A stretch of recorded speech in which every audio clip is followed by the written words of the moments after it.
de la rancœur et de l'animosité. Il est bien connu que les gens les plus heureux sont ceux aux cœurs les plus légers, les plus pardonneurs et les moins rancuniers. Le Ramadan est ainsi l'occasion parfaite pour purifier son cœur de ce carcan, de cette prison qui est la haine et la répulsion. L'imam Ibn Taymiyyah, qu'Allah lui fasse miséricorde, disait qu'il n'était possible de goûter au paradis céleste tant que le paradis terrestre n'était pas atteint. Ibn al-Qayyim, quant à lui, affirmait que l'état des gens dans l'au-delà est identique à l'état de leur cœur ici-bas. S'ils sont étroits, renfrognés et fermés, alors il en sera de même dans l'au-delà. Dans de nombreux hadiths, le prophète sallallahu alayhi wa sallam exhorte et incite les croyants à pardonner. Il y a derrière ces hadiths une volonté pédagogique d'apprendre aux musulmans de se libérer des carcans du mal. Dans un hadith, il dit « Le miséricordieux fait miséricorde à celui qui fait preuve de miséricorde. Donc faites miséricorde à toute créature sur terre pour que celui qui est au ciel vous fasse miséricorde. » Rapporté par Al-Bukhari. Le diable nous montre souvent les défauts de nos frères et sœurs et nous cache les nôtres. On devient ainsi, sans le vouloir, les pires juges pour les erreurs des autres en étant les meilleurs avocats des nôtres. L'islam nous enseigne l'inverse. Dans un autre hadith, le prophète sallallahu alayhi wa sallam dit « Celui qui ne tient pas compte des erreurs d'un musulman, Allah ne tiendra pas compte de ses erreurs. » Rapporté par Abu Daoud.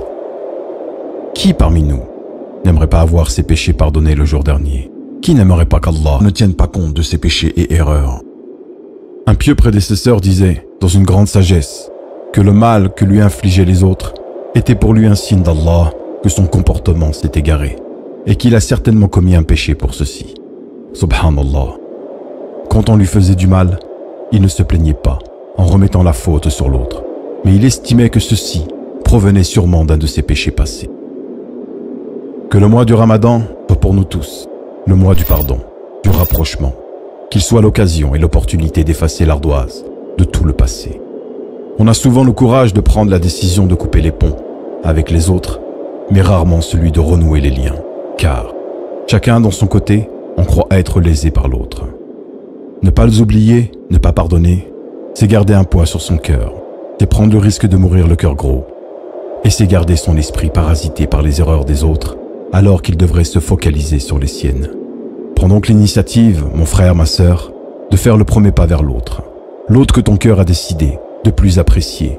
Éduque ton âme à lui pardonner et tu verras. Au début, ce sera probablement dur. Mais une fois que ce sera fait, tu sentiras ton cœur être parcouru par un sentiment de douceur et d'enchantement indescriptible. Ne pense pas une seule seconde à ce que va penser l'autre. N'aie pas de crainte qu'il te repousse ou te rejette. S'il le fait, alors tu seras récompensé par ton Seigneur. S'il ne le fait pas, alors tu seras récompensé par Allah et tu auras retrouvé un proche. Ne crois pas que pardonner, c'est être faible. Bien au contraire, c'est faire preuve d'une force surestimable, surmonter son orgueil, sa fierté mal placée, pour prendre contact avec l'autre. Profite, mon frère, ma sœur, de cette occasion du Ramadan, de cette vidéo, pour renouer avec tes proches, tes voisins, tes frères et sœurs dans la foi, avec qui tu es en froid.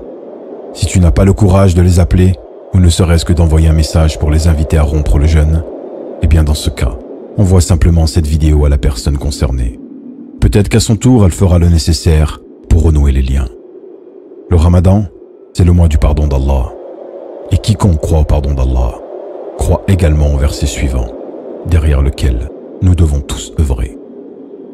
ولا يأتل أولو الفضل منكم والسعة أن يؤتوا أولي القربى والمساكين والمهاجرين في سبيل الله وليعفوا وليصفحوا ألا تحبون أن يغفر الله لكم والله غفور رحيم. والسلام عليكم ورحمة الله وبركاته.